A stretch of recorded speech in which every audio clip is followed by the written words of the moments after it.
नमस्कार दोस्तों, आपके अपने चैनल हमारे संस्कार में आपका बहुत बहुत स्वागत है। आज हम आपके लिए हल षष्ठी के बारे में जानकारी लेकर आए हैं और उसकी कहानी लेकर आए हैं।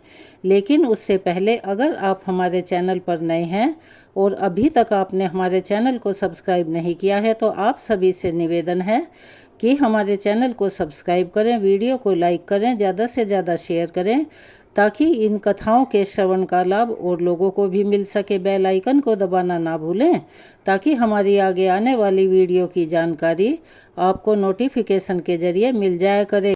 चैनल को सब्सक्राइब करना, वीडियो को लाइक करना, शेयर करना और कमेंट्स बॉक्स में अपने कमेंट्स लिखना, ये आपका छोटा सा प्रयास हमारे लिए बहुत ही मददगार और उत्साहवर्धक साबित होता है। इसीलिए आप सभी से निवेदन है कि प्लीज़ ये सब किया कीजिए। जय श्री कृष्णा, राधे राधे, ओम नमः शिवाय। भादो मास के कृष्ण पक्ष की षष्ठी तिथि को हल षष्ठी के नाम से जाना जाता है और इस दिन व्रत किया जाता है। इस दिन भगवान श्री कृष्ण के बड़े भाई बलदाऊ का जन्म हुआ था। इसके ठीक 2 दिन बाद श्री कृष्ण जन्माष्टमी का व्रत आता है। हल षष्ठी के व्रत में कथा अवश्य ही सुननी चाहिए, क्योंकि ऐसा विधान है कि कोई भी व्रत करने के बाद कथा सुनना अनिवार्य होता है, अन्यथा वह व्रत अधूरा माना जाता है। ऐसा करने से जीवन में सुख समृद्धि बनी रहती है। प्रिय श्रोताओं, आज हम आपको सुनाएंगे हल षष्ठी की कथा। उससे पहले आप सभी को हल षष्ठी की हार्दिक शुभकामनाएं। भगवान बलराम आप सभी की रक्षा करें। हल षष्ठी को चंद्र षष्ठी, बलदेव छठ, रांधन छठ, ललही छठ के नाम से भी जाना जाता है। इस व्रत को माताएं अपने संतान की आयु की वृद्धि और सुख समृद्धि के लिए करती हैं। द्वापर युग में भगवान बलराम सृजन के देवता थे। हल षष्ठी या फिर हल छठ भगवान श्री कृष्ण के बड़े भाई और भगवान विष्णु के अवतार भगवान बलराम के जन्म दिवस के रूप में मनाया जाता है। यह व्रत करने से भगवान बलराम यानी शेषनाग जी का आशीर्वाद मिलता है। इस व्रत को रखने से संतान बलराम जी की तरह ही बलवान और बलशाली होती है। हल षष्ठी का व्रत करने और कथा सुनने से संतान को लंबी आयु, सुखी जीवन का आशीर्वाद मिलता है। इस व्रत में हल्की और बैलों की पूजा करने का महत्व है। इस दिन हल से उत्पन्न अन्न और फल नहीं खाना चाहिए। इस दिन गाय के दूध का सेवन या इस्तेमाल भी नहीं करना चाहिए। इस दिन भैंस का दूध पूजा में उपयोग के लिए लाया जाता है और इस दिन झूठ बिल्कुल नहीं बोलना चाहिए, जैसा कि हर व्रत में जरूरी होता है। हल षष्ठी के व्रत में भगवान शिव और पूरे शिव परिवार अर्थात भगवान शिव, माता पार्वती, सिद्धि बुद्धि सहित गणेश जी, स्वामी कार्तिकेय जी और इनके अलावा भगवान श्री कृष्ण और बलराम जी तथा हल षष्ठी माता की विशेष पूजा की जाती है। हल षष्ठी देवी प्रकृति के छठे अंश से उत्पन्न होने के कारण इन्हें षष्ठी देवी कहते हैं। बच्चों की अधिष्ठात्री होने से बालदा और भगवान विष्णु की माया होने के कारण यह विष्णु माया कही जाती है। यह ब्रह्मा जी की मानसिक कन्या है, इसीलिए मातृकाओं में इन्हें देवसेना के नाम से जाना जाता है। भगवान स्कंद की प्राण प्रिया पत्नी होने के कारण यह स्कंद प्रिया कहलाती है। यह देवी बच्चों को आयु देने वाली, बच्चों की रक्षा करने वाली, पोषण करने वाली, योग बल के प्रभाव से यह सदैव बच्चों के समीप स्थित रहती है। इन देवी के संदर्भ में एक कथा प्रचलित है। कथा के अनुसार स्वयंभू मनु के पुत्र प्रियव्रत हुए थे। वे योगी होने के कारण विवाह नहीं करना चाहते थे, किंतु ब्रह्मा जी की आज्ञा से उन्होंने मालिका नाम की कन्या से विवाह किया, परंतु बहुत समय बीतने पर भी उनके कोई संतान नहीं हुई। तब राजा प्रियव्रत ने कश्यप ऋषि को बुलवाकर पुत्रेष्टि यज्ञ कराया। यज्ञ अग्नि से एक चरु प्रकट हुआ, जिसे राजा ने अपनी रानी मल्लिका को दिया। उस चरु के खीर खाने पर रानी गर्भवती तो हुई, लेकिन समय आने पर उसकी वह संतान मर जाती थी। 12 वर्ष इसी तरह बीत गए, लेकिन उनके कोई संतान नहीं हुई। 12 वर्ष के बाद रानी ने एक दिव्य स्वर्ण कांति युक्त पुत्र को जन्म दिया, लेकिन सर्वांग सुंदर होने पर भी वह बालक भी अन्य बालकों की तरह जीवित नहीं रहा। इस पर राजा रानी बहुत दुखी हो गए। राजा ने अपने उस मरे हुए पुत्र को हृदय से लगाकर शमशान की ओर जाने का निश्चय किया। शमशान पहुंचकर राजा पुत्र शोक से दुखित होकर रोने लगे और स्वयं के प्राण देने पर उतारू हो गए। उसका सारा ज्ञान जाता रहा। तभी सहसा राजा को एक दिव्य विमान दिखाई दिया जो कि श्रेष्ठ मणियों से बना हुआ था। उस विमान में एक सुंदर मनोहर प्रसन्न बदन श्वेत चंपा जैसी वर्ण वाली नवयौवना विराजमान थी। उन्हें देखते ही राजा अपने सब दुख भूलकर मरे हुए बालक को पृथ्वी पर रखकर उनके पास गया और पूछने लगा, हे देवी, आप कौन हैं? किसकी पुत्री और किसकी पत्नी है? तब वह देवी कहने लगी, हे राजन, मैं ब्रह्मा जी की मानसी कन्या हूँ। मेरे पिता ने मुझे भगवान शिव जी के पुत्र स्वामी कार्तिकेय जी से विवाह करवाया है, अतः मैं स्कंदप्रिया हूँ। मैं पुत्रहीनों को पुत्र, पत्नीहीनों को पत्नी, धनहीनों को धन और कर्मवान को उनके कर्म के अनुसार फल प्रदान करती हूँ। हे राजन, तुम ज्ञानी श्रेष्ठ कर्मवान हो, इसीलिए तुम्हें मेरे दर्शन हो पाए हैं। अब तुम दुख दर्द को त्याग कर मेरा स्वयं पूजन करो और सर्वत्र भी कराओ। मैं तुम्हें वरदान देती हूँ कि तुम्हारा यह पुत्र शीघ्र ही जीवित हो उठेगा और परम प्रतापी होगा। 100 अश्वमेध यज्ञ करेगा और यह सुव्रत नाम से विख्यात होगा। ऐसा कहकर देवी अंतर्ध्यान हो गई। इधर राजा प्रियव्रत अपनी संतान को जीवित देखकर प्रसन्न होकर पुत्र सहित नगर को वापस आ गया। नगर में खूब खुशियां मनाई गई।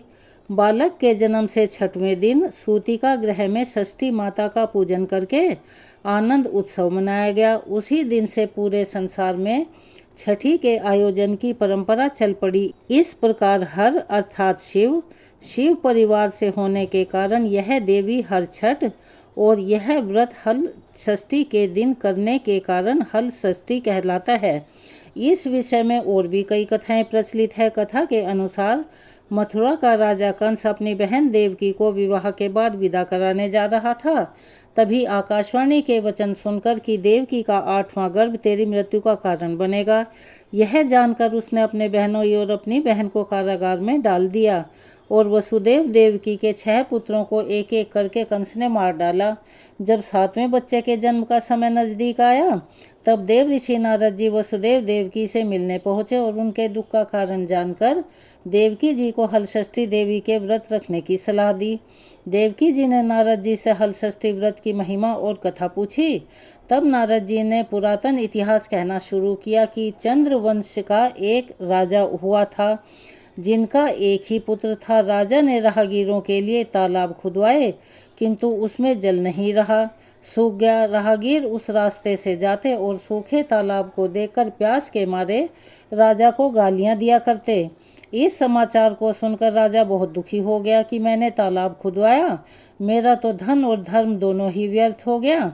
उसी दिन रात के समय राजा को स्वप्न में वरुण देव ने दर्शन देकर कहा कि राजन, अगर तुम अपने पुत्र की बलि तालाब में दोगे तो वह जल से लबालब भर जाएगा।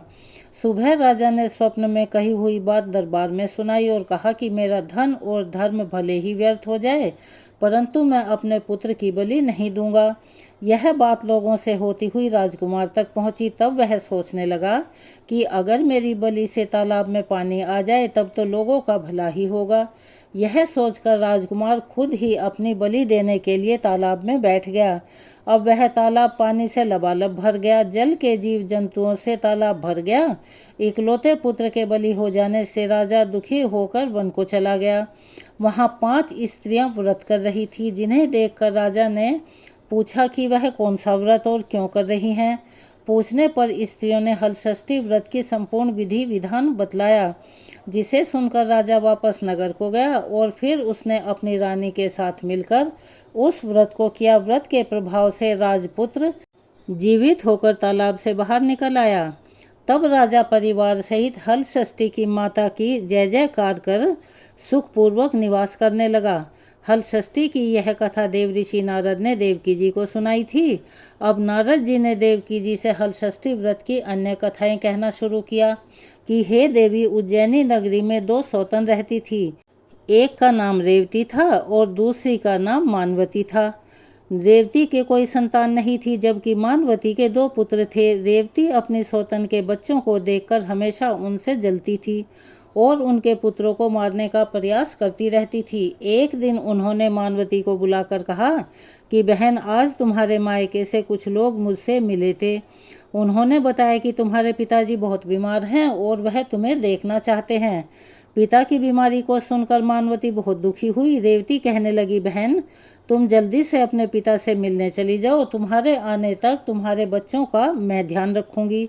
सौतन की बात को सच मानकर और अपने बच्चों को रेवती के हाथों सुरक्षित देखकर मानवती पिता से मिलने के लिए मायके चली गई।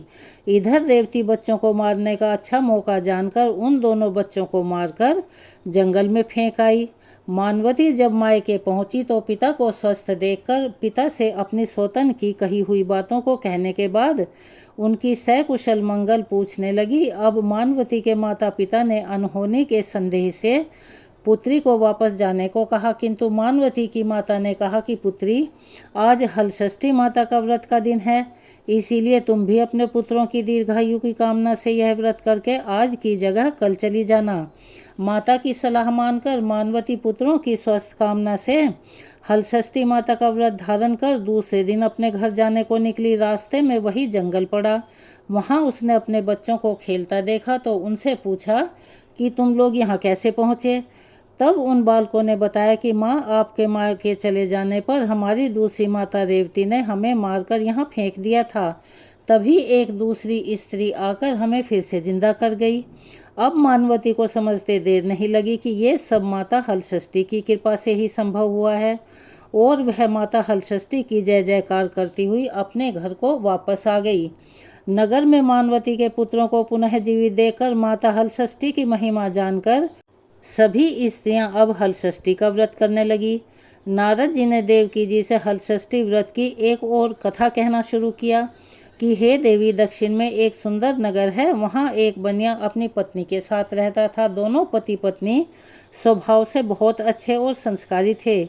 बनिए की पत्नी गर्भवती होती संतान को जन्म देती, किंतु दुर्भाग्यवश उसकी संतान कुछ ही समय के बाद मर जाया करती थी। इस प्रकार एक एक करके बनिए की पत्नी ने 6 संतान को जन्म दिया। वे 6 की 6 मृत्यु को प्राप्त हो गई। इस कारण दोनों पति पत्नी बहुत परेशान होकर मरने की इच्छा से घर को छोड़कर वन की ओर चले गए। वहाँ जंगल में एक साधु महाराज से उनकी भेंट हुई तो उन्होंने साधु महाराज से अपना सारा दुख कह सुनाया। साधु ने ध्यान लगाकर देखा कि बनिए की संतानें कहाँ हैं।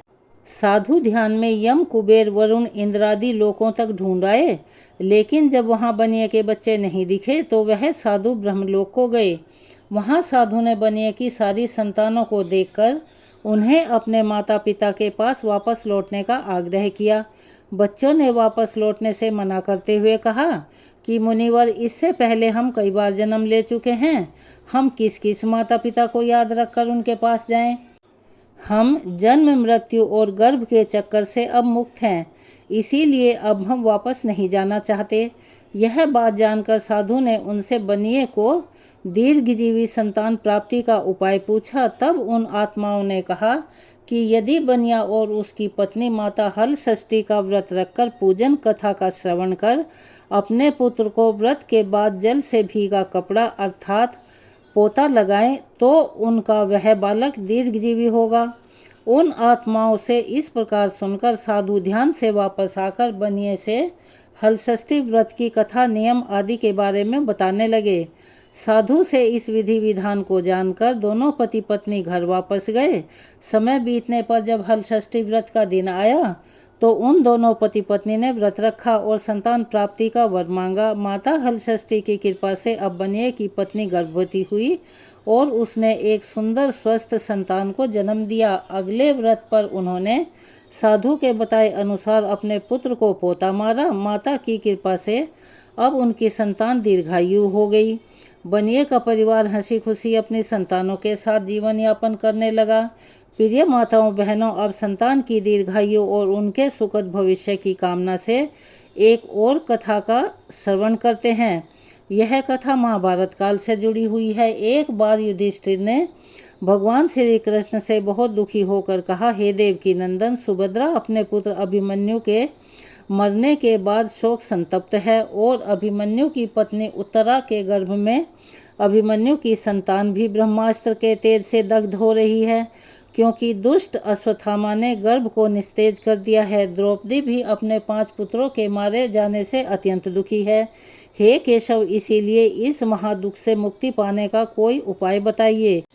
तब भगवान श्री कृष्ण ने कहा, राजन, यदि उत्तरा मेरे बताए हुए इस अपूर्व व्रत को करे तो गर्भ का निस्तेज शिशु पुनः जीवित हो जाएगा। यह व्रत जो भाद्रपद की कृष्ण पक्ष की षष्ठी पर भगवान शिव, पार्वती जी, गणेश जी और स्वामी कार्तिकेय जी की विधि विधान द्वारा पूजा अर्चना करता है, यह व्रत पुत्र पौत्र की अल्पायु और शोक से महादुख से मुक्ति देने वाला है। इस व्रत के संदर्भ में श्री कृष्ण भगवान ने राजा युधिष्ठिर को एक कथा सुनाई। कथा के अनुसार पूर्व समय में सुभद्र नाम का एक राजा था, जिसकी रानी का नाम सुवर्णा था। राजा रानी को हस्ती नाम का एक पुत्र था। एक बार राजकुमार हस्ती अपनी धाई माँ के साथ गंगा जी स्नान करने गया। बाल स्वभाववश हस्ती जल में खेलने लगा, तभी एक मगरमच्छ ने उसे पकड़ लिया और उसे जल के अंदर ले गया। इसकी सूचना धाई माँ ने जाकर रानी सुवर्णा से कह सुनाई। तब रानी ने क्रोधवश धाई के पुत्र को ही धधकती हुई आग में डाल दिया। पुत्र शोक से व्याकुल धाई माँ निर्जन वन में चली गई और वन में एक सुनसान मंदिर के पास रहने लगी। वन में सूखे तिनके, धान्य, महुआ आदि जो मिलता खाती और मंदिर में विराजित भगवान शिव, माता पार्वती, गणेश जी का पूजन करके अपने दिन व्यतीत करने लगी। इधर नगर में एक अद्भुत घटना घटी कि धाई माँ का पुत्र आग की भट्टी से जीवित निकल आया और खेलने लगा। यह खबर पूरे नगर में फैलते हुए देर नहीं लगी और राजा रानी के पास भी पहुंची, तो उन्होंने इस घटना के विषय में पुरोहितों से पूछा। तभी सौभाग्य से वहां दुर्वासा ऋषि पहुँचे। राजा रानी ने ऋषि का पूजन कर धाई पुत्र के जीवित हो जाने का कारण पूछा। तब दुर्वासा ऋषि ने कहा कि राजन, आपके डर से धाई जंगल में एकांत होकर व्रत करती है। यह सब उसी व्रत का प्रभाव है। अब राजा रानी सभी नगरवासियों के साथ दुर्वासा जी के सहयोग से उस जंगल में धाई माँ के पास जा पहुँचे और व्रत के विषय में जानकारी ली। तब धाई ने कहा कि हे राजन, मैं पुत्र शोक से दुखी होकर यहाँ रहने लगी और यहाँ व्रत ग्रहण कर भगवान शिव, माता पार्वती, गणेश जी और स्वामी कार्तिकेय जी का पूजन करके सूखे तिनके, धान्य, महुआ आदि खाकर रहती हूँ। तब एक दिन रात में मुझे पूरे शिव परिवार के दर्शन हुए और भगवान शिव ने कहा कि तुम्हारा पुत्र जीवित हो जाएगा। भगवान शिव ने मुझे ऐसा वरदान दिया। अब रानी ने व्रत के विधि विधान को पूछा। तब दुर्वासा जी ने हर षष्ठी व्रत की संपूर्ण विधि विधान बतला दिया।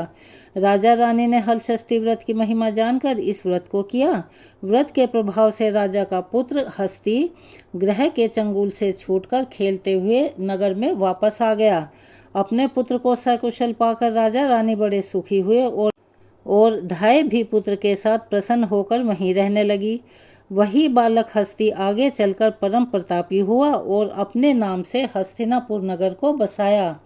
इस प्रकार भगवान श्री कृष्ण युधिष्ठिर महाराज से षष्ठी व्रत की महिमा का ज्ञान देते हुए कहते हैं, हे धर्मराज, हल षष्ठी व्रत की कथा सबसे पहले नारद जी से सुनकर मेरी माता देवकी ने इस व्रत को किया, जिसके प्रभाव से उनकी आने वाली संतान की रक्षा हुई। और अब भगवान श्री कृष्ण से सुनकर युधिष्ठिर महाराज ने इस व्रत को उत्तरा द्वारा करवाया। व्रत के प्रभाव से उत्तरा का अश्वत्थामा द्वारा नष्ट किया हुआ गर्भ पुनः जीवित हो गया और प्रसव के बाद बालक का जन्म हुआ, जो बाद में राजा परीक्षित के नाम से प्रसिद्ध हुए। चलिए अब सुनाते हैं आपको हलषष्ठी व्रत की पौराणिक कथा। एक ग्वालिन थी, उसका प्रसव काल अत्यंत नज़दीक था। एक रात वह प्रसव पीड़ा से व्याकुल थी, दूसरी ओर उसका मन गौरस यानी दूध दही बेचने में लगा हुआ था।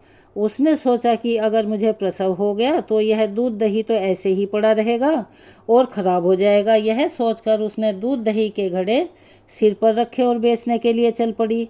किंतु थोड़ी ही दूर पहुंचने पर उसे अत्यंत तीव्र पीड़ा शुरू हो गई, तो वह एक झरबेरी की ओट में चली गई।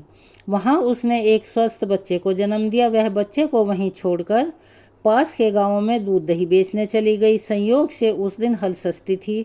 गाय भैंस के मिश्रित दूध को केवल भैंस का दूध बताकर उसने सीधे साधे गांव वालों को बेच दिया। उधर जिस झरबेरी के नीचे उसने बच्चे को छोड़ा था, उसके पास ही खेत में एक किसान हल चला रहा था। अचानक किसी कारणवश उसके बैल भड़क उठे और हल का फल शरीर में घुसने से वह नवजात बालक मर गया। इस घटना से किसान बहुत दुखी हुआ, फिर भी उसने हिम्मत और धैर्य से काम लिया। उसने झरबेरी के कांटों से ही बच्चे के चीरे हुए पेट में टाँके लगाए और उसे वहीं छोड़कर चला गया। थोड़े समय बाद वह ग्वालिन दूध दही बेचकर वहीं आ पहुंची। अपने बच्चे की ऐसी दशा देखकर उसे समझते देर नहीं लगी कि सब उसके ही पापों की सजा है। वह सोचने लगी कि अगर आज मैंने झूठ बोलकर गाय का दूध ना बेचा होता और गायों की स्त्रियों का धर्म भ्रष्ट ना किया होता तो मेरे बच्चे की यह दशा नहीं होती। इसीलिए मुझे लौटकर सारी बातें गाँव वालों को बताकर अपने इस पाप का प्रायश्चित करना चाहिए। ऐसा निश्चय करके वह उस गांव में वापस पहुंची जहां उसने दूध दही बेचा था। अब वह गली गली घूमकर अपनी करतूत और अपने फलस्वरूप मिले दंड का बखान करने लगी। तब स्त्रियों ने स्वधर्म रक्षार्थ और उस पर रहम खाकर उसे क्षमा कर दिया और उसे आशीर्वाद दिया कि बहुत सी स्त्रियों द्वारा आशीर्वाद लेकर जब वह ग्वालिन फिर से झरबेरी के नीचे पहुंची तो यह देखकर आश्चर्यचकित रह गई कि वहां उसका पुत्र जीवित अवस्था में पड़ा हुआ है। तभी उसने स्वार्थ के लिए झूठ बोलने को ब्रह्म हत्या के समान समझा और कभी ना झूठ बोलने का प्रण लिया। तो यह थी हल षष्ठी व्रत की कथाएं। अब जानिए इस व्रत की विधि के बारे में। भादो माह के कृष्ण पक्ष की पंचमी से ही व्रत का नियम शुरू हो जाता है, यानी एक समय का सात्विक भोजन करके हल षष्ठी व्रत करने का संकल्प लें। षष्ठी तिथि के दिन प्रातःकाल स्नान आदि से निवृत्त होकर एक बार का धोया या फिर नया स्वच्छ वस्त्र धारण करें।